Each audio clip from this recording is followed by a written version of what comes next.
வணக்கம். Astro voice Tamil சேனலுக்கு உங்களை நான் அன்போட வரவேற்கிறேன். ஜோதிடத்தோட ஆழமான சுவாரஸ்யமான ரகசியங்களை தொடர்ந்து நாங்க உங்களுக்காக கொண்டு வந்துட்டு இருக்கோம். நீங்க இன்னும் நம்ம சேனலுக்கு சப்ஸ்கிரைப் பண்ணலைன்னா மறக்காம இப்பவே பண்ணிடுங்க. சரி, இன்னைக்கு நாம கும்பராசியோட ரொம்ப உணர்வு பூர்வமான ஒரு கதையைத்தான் பார்க்க போறோம். இது வெறும் ராசி பலன் கிடையாதுங்க. இது வாழ்க்கையில பெரிய பெரிய சோதனைகளை சந்திச்சு அதைவிட மிகப்பெரிய வெற்றிகளை அடைஞ்ச ஒரு ராசியோட மீண்டெழும் பயணம். நம்ம பயணத்தை இந்த ராசியோட அத்தனை குணத்தையும் ஒரே வரியில சொல்ற இந்த சக்தி வாய்ந்த வரியோட தொடங்கலாம். கும்பம் இவர்கள் பார்க்காத கஷ்டமே இல்ல. இதுக்கு என்ன அர்த்தம்னா, கும்ப ராசியில பிறந்த ஒருத்தர் வாழ்க்கையோட மிக கடுமையான சவால்களை எதிர்கொள்றதுக்காகவே பிறந்தவர்னு சொல்லலாம். அவங்க வாழ்க்கைங்கிறது போராட்டங்களோட மறுபெயர்னு கூட சொல்லலாம். கஷ்டம்னா என்னன்னு இவங்களை கேட்டு தெரிஞ்சுக்கலாம், அந்த அளவுக்கு அனுபவிச்சிருப்பாங்க. சரி, அப்போ கும்பராசியோட அடிப்படை இயல்பை எதுதான் தீர்மானிக்குது? அவங்களோட அந்த அசைக்க முடியாத மன உறுதிக்கும் அவங்க சந்திக்கிற தொடர் போராட்டங்களுக்கும் என்ன காரணம்? வாங்க அதோட முக்கிய அடையாளத்தை ஒவ்வொன்னா பார்க்கலாம். ஜோதிட ரீதியா பாத்தீங்கன்னா கும்பராசிக்கு ரொம்பவே ஒரு தனித்துவமான இடம் இருக்கு. ஏன் தெரியுமா? இது கர்மகாரகனான சனி பகவானோட சொந்த வீடு. அதுலயும் மூலத்திரிகோண வீடு. சனி பகவானோட குணம் நமக்கு தெரியும் இல்லையா? அவர் யாரையுமே நேரடியா உச்சத்துக்கு கொண்டு போகவே மாட்டார். நிச்சயமா ஒரு பெரிய வீழ்ச்சியை அனுபவிக்க வச்சு அதிலிருந்து அவங்க பாடம் கத்துக்கிட்ட பிறகுதான் ஒரு மிகப்பெரிய புகழை கொடுப்பார். அதுதான் சனியோட பாடம். அதோட இது காலச்சக்கரத்தோட 11வது வீடு. 11ஆம் வீடு லாபத்தை குறிக்கும். அதனால கும்ப ராசிக்காரங்க வாழ்க்கையில் ஒரு பெரிய லாபத்தை அடையிறதுக்கு முன்னாடி ரொம்ப மதிப்பு மிக்க ஏதோ ஒன்றை இழக்க வேண்டியிருக்குன்னு ஒரு பொதுவான ஜோதிட விதி இருக்கு. இப்ப வாங்க கும்பராசிக்காரங்களோட குணாதிசயங்களை பத்தி இன்னும் கொஞ்சம் ஆழமா பார்க்கலாம். உண்மையில இது ரொம்ப சுவாரஸ்யமான, ஆச்சரியமான, முரண்பாடுகள் நிறைஞ்ச ஒரு பகுதி. இப்போ இந்த ராசியோட மைய குணத்தை பாருங்க. இதுதான் கும்பராசிக்காரங்களோட மிக முக்கியமான ஒரு குணம். வெளியில இருந்து பார்க்கறவங்களுக்கு அவங்க எப்போதுமே ஒரு சிரிச்ச முகத்தோட ரொம்ப ஜாலியா எல்லாருக்கும் உதவி செய்யற மனப்பான்மையோட இருப்பாங்க. ஆனா அந்த புன்னகைக்கு பின்னாடி ஒரு பெரிய இருள் சூழ்ந்த உலகம் இருக்கிறதா அவங்க துளி கூட வெளியே காட்டிக்கவே மாட்டாங்க. அதனாலதான் அவங்கள குடத்துக்குள்ள இருக்கிற இருட்ட போன்றவர்கள்னு சொல்வாங்க. அவங்கள முழுசா புரிஞ்சுக்கிறதுங்கிறது யாருக்குமே அவ்வளவு சுலபமான காரியம் கிடையாது.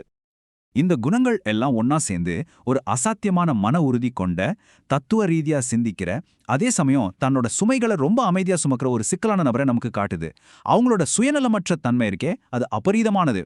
உதாரணத்துக்கு, வீட்ல எல்லாருக்கும் முதல்ல அன்பா சமைச்ச பரிமாறி எல்லாரும் சாப்பிட்ட பிறகு கடைசியா தங்களுக்கு மிச்சம் இருக்கிறத மட்டுமே சாப்பிட்ற அளவுக்கு பெருந்தன்மையானவங்க. அதே நேரம் இவங்க கிட்ட இருந்து ஒரு ரகசியத்தை வாங்குறதுங்கிறது நடக்காத காரியம். மனசுல என்ன இருக்குன்னு வெளியே சொல்லவே மாட்டாங்க. வாழ்க்கையோட போராட்டங்கள் இவங்கள வேலையிலேயோ வெளியிலேயோ மட்டும் சோதிக்கிறதில்ல. அந்த போராட்டத்தோட அலைகள் அவங்களோட தனிப்பட்ட உறவுகளுக்குள்ளேயும் ரொம்ப ஆழமா பாய்ந்து குடும்பம், துணைவர், உடன்பிறப்புகள்னு எல்லாரையுமே பாதிக்குது.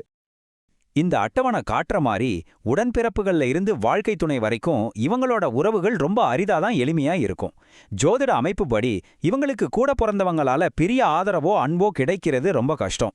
மனசுக்குள்ள பாசம் இருந்தாலும் அந்த உறவுல எப்போதுமே ஒரு விதமான விலகல் அல்லது கசப்பு இருந்துகிட்டே இருக்கும்.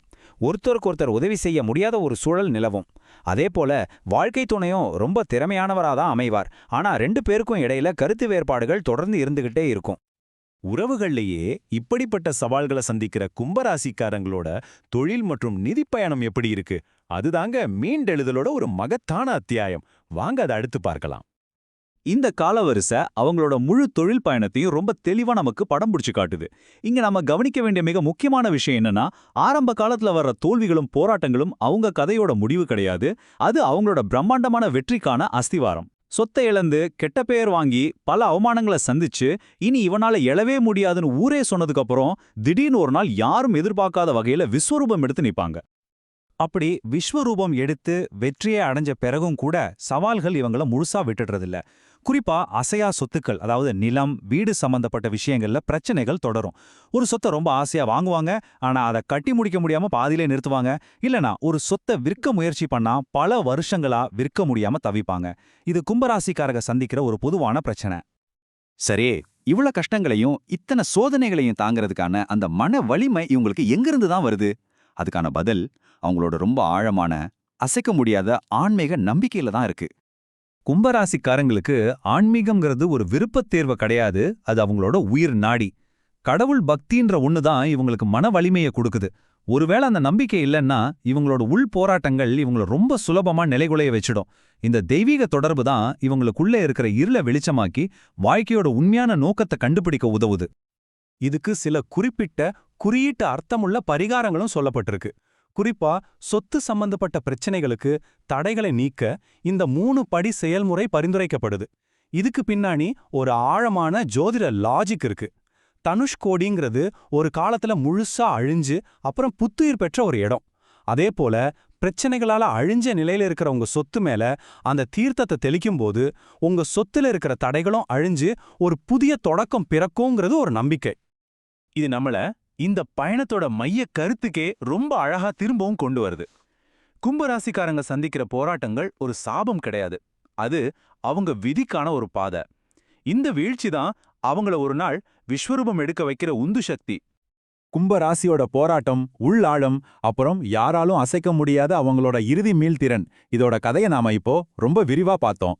ஒருவேளை நீங்க இந்த ராசியை சேர்ந்தவரா இருந்தாலோ அல்லது உங்களுக்கு தெரிஞ்சவங்க இந்த ராசியா இருந்தாலோ இந்த பயணம் அவங்களோட அனுபவத்தோட பொருந்தி போகுதான்னு யோசிச்சு பாருங்க. இந்த விளக்கம் உங்களுக்கு பிடிச்சிருந்தா ஆஸ்ட்ரோ வாய்ஸ் தமிழ் சேனலுக்கு மறக்காம சப்ஸ்கிரைப் பண்ணுங்க. மீண்டும் ஒரு ஆழமான விளக்கத்தோட உங்களை சந்திக்கிறேன். நன்றி.